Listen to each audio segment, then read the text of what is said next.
O'Brien from Vanderbilt University, SPIE student chapter, and we are here to talk about biomedical optics, and our presentation is called Lunch with Lasers. And so what we're trying to do is have a very simple demonstration that can be easily replicated and taken all over. And so what we're going to do is we're going to talk about light-tissue interaction and the three basic interactions that happen in tissue.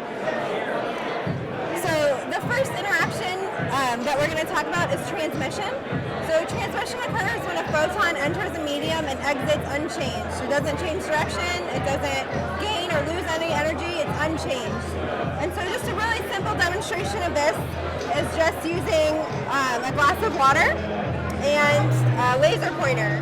And so we have our students predict what will happen when I shine the light through the cup. And so, of course, I shine the light through the cup and it comes straight through. It transmits. The light is unchanged. And so then, if I were to try and give a biological example of transmission, it would probably be the eye. The eye is one of the very few places in the human body where light can actually enter and not undergo scattering absorption for over a few millimeters. And so that's probably the best biological example of transmission. The next event that we're going to talk about is absorption. So absorption occurs when a photon interacts with a molecule, it absorbs, the energy is converted into heat, and the photon essentially ceases to exist. And we're actually going to do this using Jello.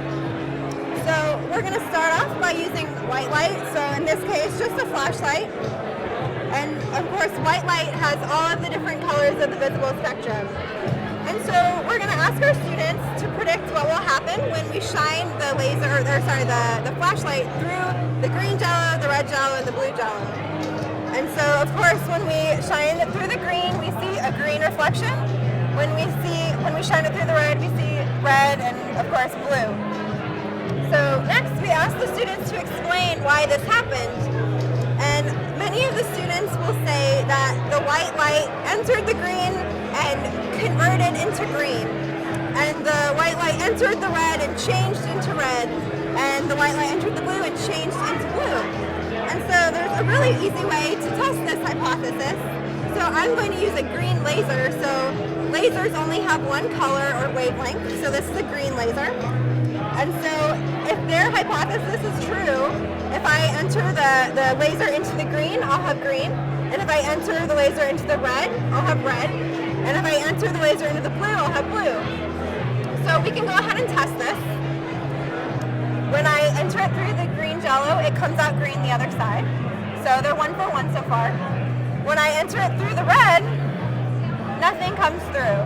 So of course, this is the phenomenon of absorption. And so we explained to them that just the fact that we can see that it is red from the overhead lights means that all the other colors besides red were absorbed and the red was reflected to our eyes.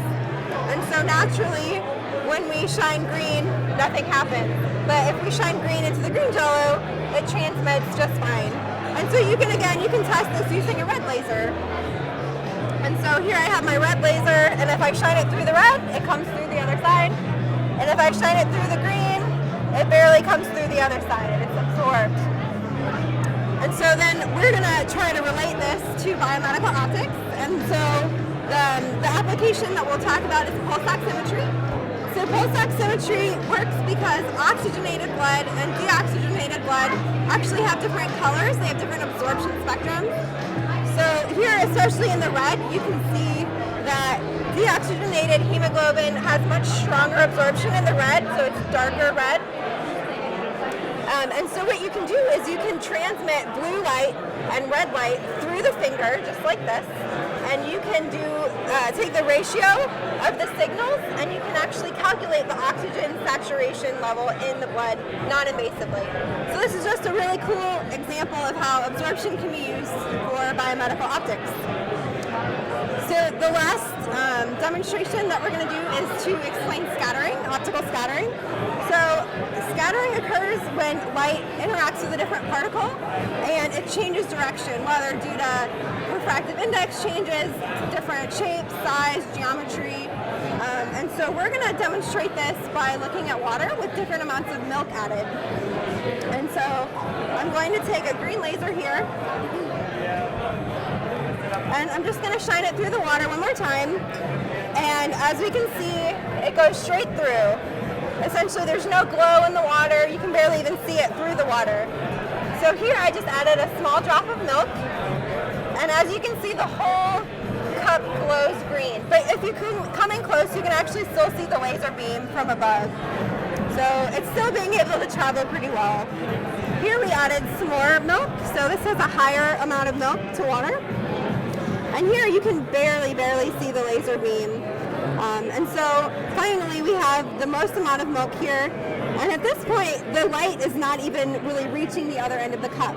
And this is essentially what happens in our tissue or our skin. So if I have a green laser and I hold it up to my hand, I can't see it come through on the other side. And this is because of scattering. And scattering dominates in laser tissue interaction. It's over an order of magnitude more probable than absorption events occurring or transmission occurring. So scattering is used in all of our biological phantoms, and it's probably the most important factor when you're dealing with biomedical optics to consider. So a really simple application of how scattering is easily seen in healthcare is just the example of cataracts. So cataracts occurs when the lens becomes blurry or cloudy. And this happens because light enters the lens and bounces around and undergoes multiple scattering events, just like the milk. And unfortunately, the patient can't see clearly. They have blurry vision. They can't focus anything onto their retina. And so this is just a really easy example of how scattering can be seen in healthcare and how it can be used in diagnostics. Thank